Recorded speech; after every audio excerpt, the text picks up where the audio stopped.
سورۃ العنکبوت کی آیت نمبر 64 ہے۔ الحمدللہ وکفا وسلام علی عبادہ الذین اصطفى خصوصاً علی سید الرسل وخاتم الانبیاء وعلى آلہ واصحابہ الاتقیاء اما بعد فاعوذ باللہ من الشیطان الرجیم بسم اللہ الرحمن الرحیم وما هذه الحياة الدنيا إلا لهو ولعب وإن الدار الآخرة لهي الحيوان لو كانوا يعلمون فإذا ركبوا في الفلك دعوا الله مخلصين له الدين فلما نجاهم إلى البر إذا هم يشركون ليكفروا بما آتيناهم وليتمتعوا فسوف يعلمون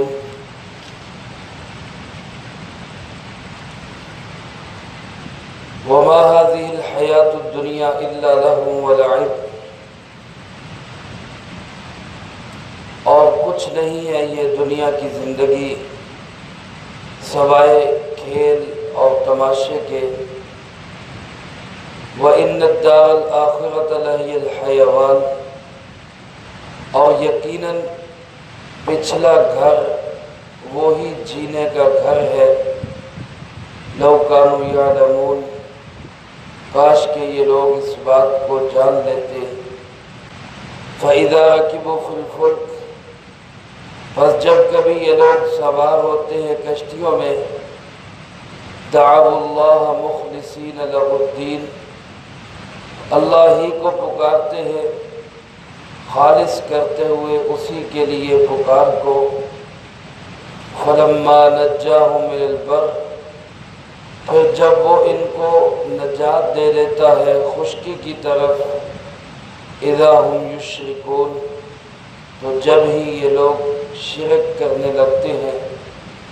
لیکفروا بما آتیناہم، تاکہ یہ ناشکری کریں اس کی جو ہم نے ان کو دیا۔ وَلِيَتَمَتَّعُوا، اور چند دن کے لیے یہ فائدہ اٹھا لیں۔ فَسَوْفَ يَعْلَمُونَ، ان قریب یہ لوگ جان لیں گے۔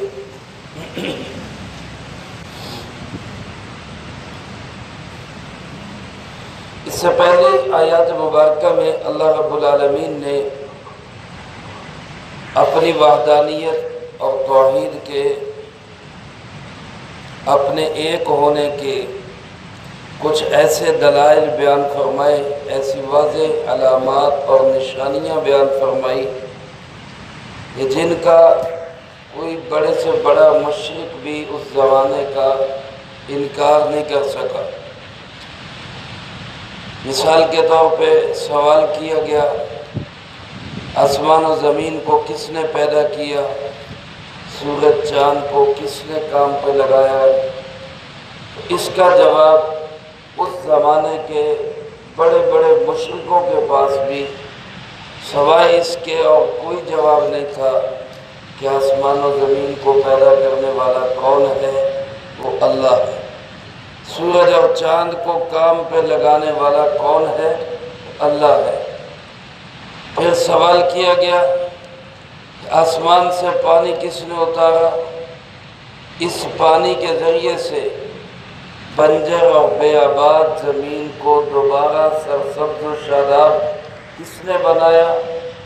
اس کا جواب ان مشرکین عرب کے پاس بھی اس کے سوا کوئی نہیں تھا کہ یہ کام کرنے والا کون ہے؟ اللہ ہے۔ لیکن اس کے باوجود پھر بتوں کے سامنے جھکتے، پھر شرک کرتے، پھر دوسروں کو اللہ کا ساجی اور شریک بتاتے اور بناتے، اور پھر توحید والوں کے راستے میں روڑے اٹکاتے، جناب محمد کریم صلی اللہ علیہ وسلم اور آپ کے صحابہ کو تنگ کرتے اور ستاتے۔ ایسا سے لوگوں کے متعلق اللہ پاک نے فرمایا بل اکثرهم لا یعقلون، یہ اکثر لوگ لا یعقل ہے، بے عقل ہے، بے وقوف ہے، جاہل ہے۔ اب سوال ذہن میں آتا ہے کہ جن مشرکین عرب کو لا یعقل کہا جا رہا ہے، بے وقوف کہا جا رہا ہے، وہ تو بے وقوف نہیں تھے، تو بڑے سیانے تھے، بڑے سمجھدار تھے۔ وہ دنیاوی اعتبار سے کاروبار، کام کاج، جاگیردار، سرداریاں سب کچھ چلا رہے تھے۔ پھر قرآن نے ان کو کیسے کہہ دیا کہ یہ لا یعقل ہے، بے وقوف ہے، بے عقل لوگ ہیں؟ قرآن کریم نے ان کو کیسے بے وقوف قرار دے دیا، جبکہ وہ تو سمجھدار اور زیرک اور دانا اور بینا لوگ تھے؟ اس کا جواب گویا اللہ پاک نے اس آیت مبارکہ میں یوں ارشاد فرمایا کہ یہ لوگ سیانے ہوں گے، سمجھدار ہوں گے، یہ لوگ زیرک، دانا، بینا ہوں گے، لیکن دنیا کے اعتبار سے ہے، آخرت کے اعتبار سے ان کی صورتحال کیا ہے، مرنے کے بعد کی جو زندگی ہے اس کے متعلق ان کی صورتحال کیا ہے؟ ایک شخص فانی، ناپائیدار اور تھوڑی سی دنیا کے لیے، جلدی ختم ہو جانے والی دنیا کے لیے تو بڑا زیرک، دانا، بینا اور سمجھدار ہے، لیکن ہمیشہ رہنے والی آخرت، پائیدار زندگی، کبھی نہ ختم ہونے والی زندگی کے لیے وہ کچھ نہیں کرتا۔ تو انسان خود فیصلہ کرے کہ اس سے بڑا بے وقوف اور کون ہوگا۔ ایک شخص کے پاس 2 مکان ہو، ایک کرائے کا مکان ہو، ایک اس کا اپنا مکان ہو۔ کرائے کے مکان پہ تو وہ خرچہ کر رہا ہے، اس کو سجا رہا ہے، اس کو سنوار رہا ہے، وہ ٹائلیں لگا رہا ہے، وہ پتھر لگا رہا ہے، وہ ڈیکوریشن کر رہا ہے۔ اپنے پلاٹ یا اپنے مکان پہ 1 روپیہ خرچ نہیں کر رہا۔ تو کوئی دنیا کے اندر اس کرائے کے مکان کو خوبصورت بنانے والے کو کہے گا کہ یہ بہت عقل مند انسان ہے، یہ بڑا سیانا انسان ہے؟ وہ کرائے کے مکان کو بہت اچھا بنائے، وہ عارضی مکان کا نقشہ بڑا خوبصورت بنائے، تو کیا اس عارضی مکان کو کوئی دیکھ کے کہے گا کہ یہ بندہ بڑا سیانا، بڑا عقل مند ہے؟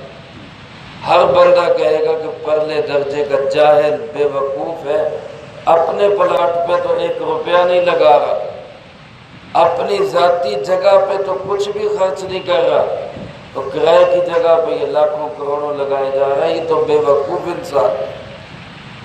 جس طرح میرے دوستو ہمارا فیصلہ ہے کہ کرائے کے مکان کو سجانے، سنوارنے اور اس پہ خرچ کرنے والا وہ کوئی انسان، عقل مند انسان نہیں سمجھا جاتا۔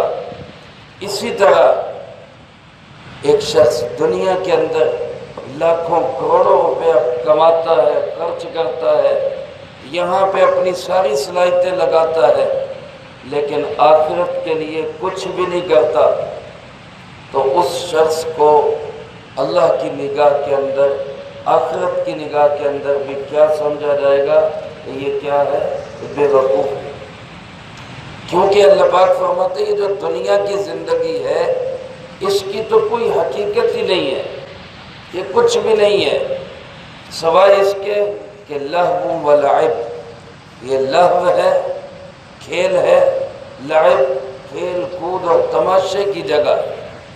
علماء فرماتے ہیں لہو اس کھیل کو کہا جاتا ہے جو بالکل چھوٹے بچوں کے کھلونے ہوتے ہیں، جو چھوٹے چھوٹے بچوں کے کھلونے ہوتے ہیں، اور لعب جو نوجوانوں کی کھیل کود کی چیزیں ہوتی ہیں۔ تو گویا اللہ پاک نے بچے کی اور نوجوان کی دونوں کی کھیل کود کی چیزیں، اس کو ہم خود دیکھ سکتے ہیں کہ یہ کیا ہے۔ یہ آج دنیا کے اندر بھی ہم اگر غور کریں تو ہم بچوں پہ ہم خود ہنستے ہیں۔ جب ہم چھوٹے ہوتے تھے تو کہیں ریت کا کسی کے گھر کوئی تعمیر ہو رہی ہوتی تو ریت کا ٹرک آ جاتا، یا اپنے گھر میں کوئی تعمیر ہو رہی ہوتی تو اس ریت کے اندر گھر بناتے تھے۔ ریت میں پاؤں داخل کر کے اوپر سے اس کو ایسے ایسے کر کے، تو وہ کچھ دیر کے لیے ریت کڑی رہتی تھی، گلی ریت، تو اس کو بھی ہم کہتے ہیں یہ گھر ہے ہمارا، اور بچے بعض اوقات اس پہ لڑتے تھے، یہ میرا گھر ہے، یہاں تک میری جگہ ہے، یہاں تک میری جگہ ہے، لیکن جب بڑے ان کو دیکھتے تھے تو ہنستے تھے کہ یہ جو ریت کا ناپائیدار گھر ہے ابھی گر جانا ہے، ابھی ختم ہو جانا ہے، اس پہ یہ بچے لڑ رہے ہیں۔ تو جس طرح سیانے سمجھدار بندے ان بچوں پہ ہنستے ہیں اور کہتے ہیں کہ یہ بچے ہیں، یہ بے وقوف ہیں، ان کو پتہ نہیں ہے، اسی طرح جب فرشتے ہمیں دنیا کی زمینوں جائیدادوں پہ لڑتا جھگڑتا دیکھتے ہیں تو فرشتے بھی ہنستے ہیں کہ یہ بے وقوف ہے، اس زمین پہ لڑ رہے ہیں، اس جگہ پہ لڑ رہے ہیں، اس ناپائیدار اور فانی دنیا پہ لڑ رہے ہیں، اور اس کے لیے ساری صلاحیتیں لگا رہے ہیں۔ اللہ پاک فرما رہے ان الدار الآخرۃ لہی الحیوان، جینے کی جگہ ہے، زندگی گزارنے کی جگہ ہے، تو وہ کون سی جگہ ہے؟ وہ آخرت، آخرت ہے۔ اب میرے بھائیو، دنیا کے اندر ایک شخص کوئی چیز بناتا ہے، دو چیزیں بناتا ہے، دو چیزیں بنا کے وہ خود ایک چیز کے متعلق کہتا ہے کہ یہ ناپائیدار ہے اور یہ پائیدار ہے، وہ خود کہہ رہا ہے، بنانے والا خود کہہ رہا ہے، اور ایک چیز کے متعلق وہ کہتا ہے یہ عارضی ہے، دوسری چیز کے متعلق وہ کہتا ہے یہ مستقل ہے، ایک کے متعلق وہ کہتا ہے یہ محض کھیل تماشا اور گڈی گڈے ہیں، اور دوسری کے متعلق وہ کہتا ہے یہ جینے کی جگہ ہے، یہ سنبھالنے کی چیز ہے، ایک کے متعلق وہ کہتا ہے یہ دھوکے کا گھر ہے، یہ کچھ نہیں ہے، دوسری کے متعلق وہ کہتا ہے کہ یہی تو ہے جہاں پہ اپنی صلاحیتیں لگانی چاہیے۔ وَفِي ذَلِكَ فَلْيَتَنَافَسِ الْمُتَنَافِسُونَ۔ اب دنیا کے اعتبار سے سمجھدار عقل مند انسان، ایسا کوئی آپ نے دیکھا ہوگا کہ بنانے والا کہے کہ یہ عارضی ہے، یہ مستقل ہے، اور وہ مستقل کو چھوڑ کے عارضی لے لے؟ اگر ایسا کوئی فیصلہ کرتا ہے آپ اس کو سیانہ سمجھیں گے، آپ اس کو عقل مند سمجھیں گے؟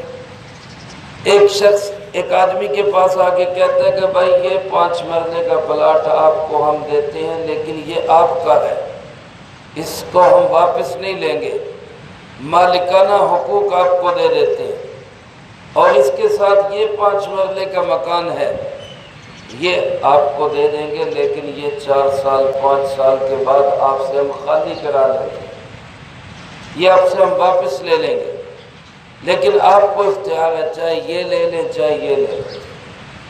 اب بتاؤ عقل مند انسان کس کو اختیار کرے؟ سیانہ اور سمجھدار انسان وہ کس کو لے گا؟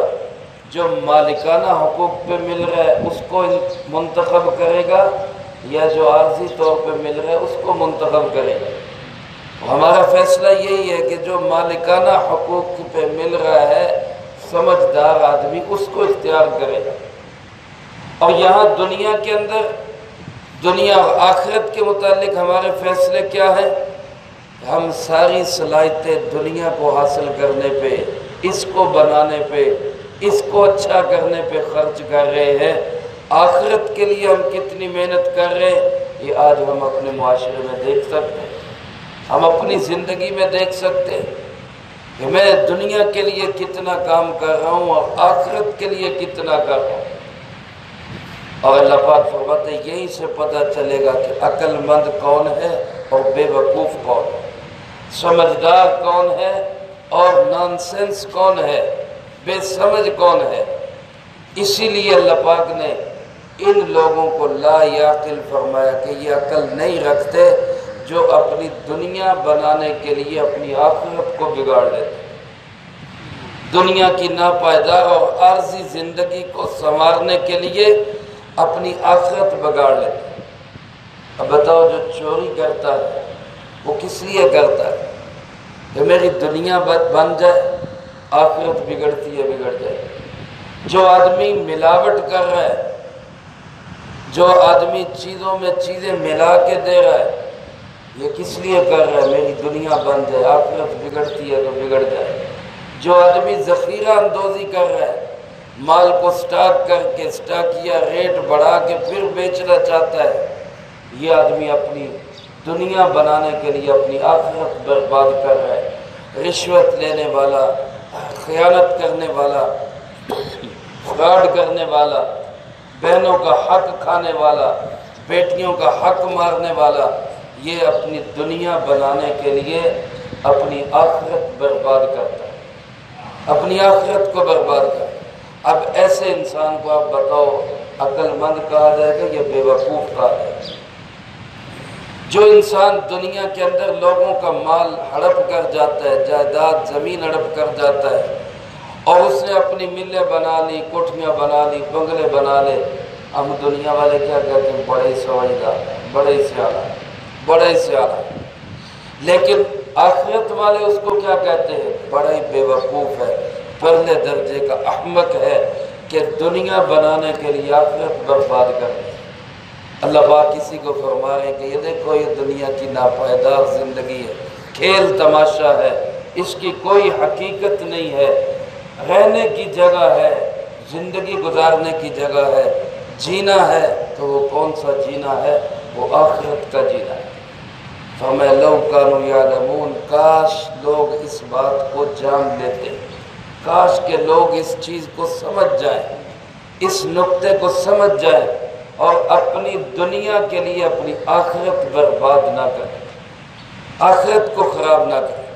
اللہ صحابہ کرام رضی اللہ تعالیٰ مجمعین کی تربیت جناب محمد کریم صلی اللہ علیہ وسلم نے ایسی فرما دی تھی کہ وہ دنیا کو دوسرے نمبر پہ رکھتے تھے، آخرت کو پہلے نمبر پہ رکھتے تھے۔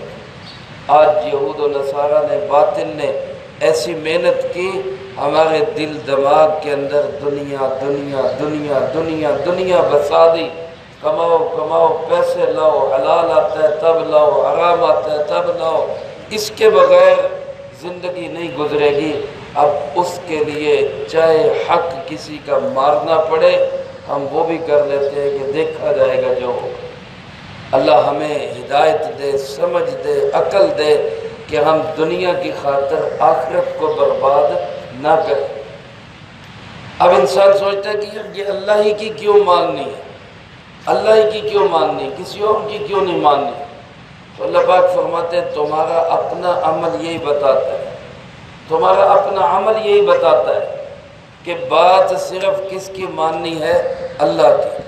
اللہ کے سوا کسی کے پیچھے نہیں چلنا، اللہ کے سوا کسی اور نظام کی بات نہیں ماننی، کسی اور کو اللہ کا ساتھی اور شریک قرار نہیں دینا۔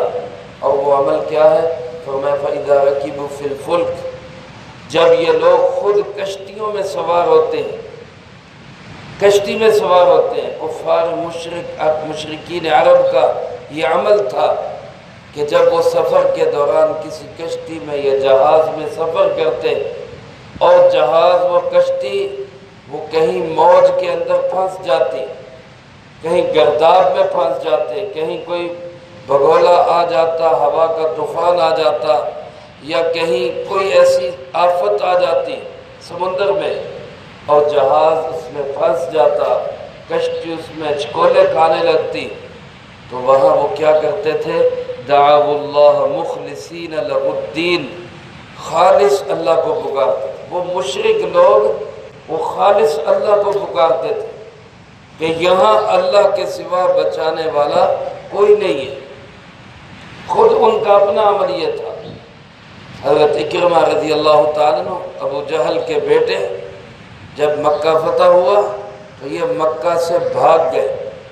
ظاہر باپ نے بڑا اسلام کے ساتھ دشمنی کی، خود بھی اسلام کے دشمن تھے، تو خطرہ تھا کہ اب حالات خراب ہوں گے۔ رحمت کائنات صلی اللہ علیہ وسلم کو جانتے نہیں تھے وہ کتنے کریم اور شفیق پیغمبر ہیں، تو ڈر کے مارے بھاگے کہ دنیا کے بادشاہوں کی طرح بدلہ لیں گے۔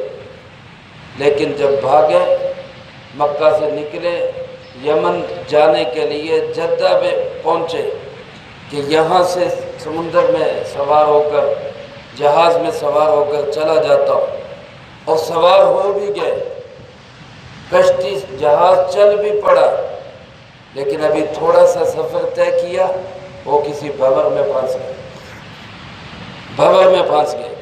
اب پکارنے لگے یا لات یا منات یا عزا، تو ملاح کہنے لگے، کشتی اور جہاز والے کہنے لگے کہ جناب یہاں کوئی لات منات عزا کام نہیں آئے گا، یہاں پکارنا ہے تو کس کو پکارو؟ ایک اللہ کو، یہاں وہی بچائے گا۔ اس کشتی کو اور جہاز کو پار لگائے گا تو وہ اللہ لگائے گا جو آسمانوں میں ہے۔ جب انہوں نے ملاحوں نے یہ کہا تو اکرمہ کہنے لگا کہ یہی بات تو حضرت محمد صلی اللہ علیہ وسلم کہتے ہیں، وہ بھی تو یہی کہتے ہیں کہ سب ہر جگہ پہ ہر مصیبت میں کام آنے والا کون ہے؟ اللہ ہے۔ تو پھر کیوں اس سے بھاگ رہے، پھر کیوں ان کو چھوڑ رہے؟ تو دل ہی دل میں ٹھان لی کہ اگر اللہ اس کو واپس کنارے پہ پہنچا دے تو میں آگے جانے کی بجائے حضرت محمد صلی اللہ علیہ وسلم پہ جا کے ان کے پاؤں پکڑ لوں گا، معافی مانگ لوں گا، ایمان لے آؤں گا، ان کی بات مان کے زندگی گزاروں گا۔ اللہ کی شان، اللہ نے اس طوفان سے کشتی کو نکال دیا، کشتی واپس ساحل پہ آ گئی۔ ادھر کشتی واپس ساحل پہ پہنچی، ادھر ان کی اہلیہ وہاں کنارے پہ انتظار کر رہی کہ میں جناب محمد کریم صلی اللہ علیہ وسلم کی دستار مبارک نشانی کے طور پہ ساتھ لے کے آئی ہوں کہ انہوں نے آپ کے لیے معافی کا اعلان کر دیا۔ چنانچہ آپ کی خدمت میں حاضر ہوئے، کریمانہ اخلاق کو دیکھا، اور یہ نمبر 1 دشمن ابو جہل کا بیٹا جناب محمد کریم صلی اللہ علیہ وسلم کا صحابی رسول بن گئے۔ تو اللہ پاک فرماتے ہیں یہ خود ان کا اپنا عمل یہ ہے، لیکن فلما نجاہم من البر، جب ہم ان کو خشکی کی طرف نجات دے دیتے ہیں، بچا لیتے ہیں، مصائب سے ہم ان کو نکال دیتے ہیں، اذا ہم یشرکون، پھر یہ لوگ شرک کرنے لگ جاتے ہیں۔ یا میرے دوستو ذرا غور کریں کہ مشرکین عرب مصائب میں جب الجھ جاتے تو خالص کس کو پکارتے تھے؟ اللہ رب العالمین کو۔ لیکن اب ہم مصائب میں الجھے ہوئے بھی، ہم مصائب اور مسائل اور وباؤں اور بلاؤں میں پھنسے اور الجھے ہوئے بھی ہم امریکہ اور یورپ کی طرف دیکھ رہے ہیں، ہم ان کے اوپر نظریں لگا کے بیٹھے ہیں کہ ہمارے مسئلے یہ حل کریں گے۔ اللہ کی قسم ہمارے اوپر آئے ہوئے تمام مصائب، الجھنے، پریشانیاں اور مسئلے یہ حل کون کرے گا؟ صرف اللہ حل کرے گا، اللہ کے سوا کوئی حل نہیں کر سکتا۔ لوگ کہتے ہیں کہ جناب وہ ویکسین تیار کریں گے، وہ ویکسین تیار کر بھی لے تو پھر بھی بیماری کون ختم کرے گا؟ وہ اللہ ہی ختم کرے گا، ویکسین نہیں ختم کرے گی۔ وہ دوائی بنا بھی لیں تو پھر بھی دوائی سے شفا کون دے گا؟ اللہ ہی دے گا۔ اس لیے اب ضرورت ان مصائب میں الجھ کر بھی ضرورت اس امر کی ہے اور تھی کہ ہم اللہ کی طرف متوجہ ہو۔ ہمارے حکمران، ہمارا اشرافیہ، ہمارا مقتدر طبقہ، ہمارے عوام، ہمارے تاجر، ہمارے کسان، مزدور اور ہمارے ملازم، یہ سب کے سب متوجہ ہوتے کس کی طرف؟ اللہ کا پکار۔ مساجد کی حاضری بڑھ جاتی، قرآن کی تلاوت بڑھ جاتی، صدقہ خیرات بڑھ جاتا۔ ضرورت اس امر کی تھی، درود پاک کی کثرت ہو جاتی، رسول اللہ صلی اللہ علیہ وسلم کی سنتوں پہ عمل اور دعاؤں کو پڑھنے کا اہتمام ہو جاتا۔ لیکن اس کے برعکس نظر کیا آ رہا ہے کہ ان مصائب اور آلام اور وباؤں اور بلاؤں میں الجھ کر بھی ہم اور زیادہ اللہ سے غافل ہو گئے، ہم اور زیادہ دور ہو گئے۔ اس لیے میرے محترم دوستو، ہمیں کم سے کم اس کا احساس کرنا چاہیے، اللہ کی طرف متوجہ ہونا چاہیے۔ اللہ پاک فرماتے ہیں یہ مشرکین عرب جب یہ نجات پا جاتے، مصیبت سے نکل جاتے تو پھر دوبارہ شرک کرنے لگ جاتے، لیکفروا بما آتیناہم، تاکہ جو ہم نے ان کو دیا ہے اس کی ناشکری کرے۔ یہ ناشکرے بن جاتے۔ بیٹا ہم نے دیا، یہ نام کیا رکھ دیتے؟ پیرا دیتا، یہ نام رکھ دیتے کہ جناب رسول بخش، دیا ہوا اللہ رب العالمین کا ہے، اور یہ شرکیہ نعرے لگانے لگ جاتے ہیں۔ حالانکہ ساری نعمتیں پوری کائنات میں ہمیں جو کچھ مل رہا ہے، یہ سب کون دے رہا ہے؟ اللہ رب العالمین دے رہا ہے۔ تو میں پھر دوبارہ شرک کرنے لگ جاتا ہے۔ اللہ فرماتے وَلِيَتَمَتَّعُوا، کر لو موجے، کر لو چند نفع اٹھانے اٹھا لو، کوئی تھوڑا سا سواد چکھنے چکھ لو، لیکن فَسَوْفَ يَعْلَمُونَ، بڑی جلدی تمہیں پتہ لگ جائے گا، بڑی جلدی تم جان لو گے، ان قریب تمہیں پتہ چل جائے گا۔ لیکن میرے محترم دوستو، جب یہ آنکھ بند ہوگی، سانس کی ڈوری اکھڑے گی اور جان نکلنے لگے گی، پتہ تو اسی وقت لگ جائے گا، پر اس وقت کے پتہ لگنے کا کوئی فائدہ نہیں ہوگا۔ آج معلوم کر لیں، آج یقین کر لیں، ایمان کہتے ہی اس کو ہے کہ بن دیکھے مان لیں، بغیر دیکھے اللہ کی بات مان لیں۔ آج ہم نے جنت، جہنم، قبر، موت، فرشتے دیکھے نہیں ہیں، ہم نے تو رسول اللہ صلی اللہ علیہ وسلم کو نہیں دیکھا، لیکن ہم ان باتوں پہ ایمان رکھتے۔ اللہ ہمیں اسی ایمان پہ موت نصیب فرمائے۔ ہمارا ایمان یقین جتنا مضبوط ہوگا، اللہ کی رحمت اتنی ہمارے اوپر موسلا دھار بارش کی طرح برسے گی۔ نہیں ایمان یقین رکھیں گے، اللہ فرماتے کر لو مجھے پتہ تو چل جانا ہے، وقت آئے گا سب کی حقیقت کھل جائے گی۔ اللہ پاک اس وقت کے آنے سے پہلے مجھے آپ کو اس کی تیاری کی توفیق نصیب فرمائے۔ دنیا کی حقیقت کو سمجھ کر اس کے لیے اتنی محنت کریں جتنا یہاں رہنا ہے، آخرت کے لیے اتنی محنت کریں جتنا وہاں رہنا ہے۔ اللہ ہمیں اس کی توفیق نصیب فرمائے، جو کہا سنا اس کو زندگی میں لا کے دوسروں تک پہنچانے کی توفیق عطا فرمائے۔ اللہم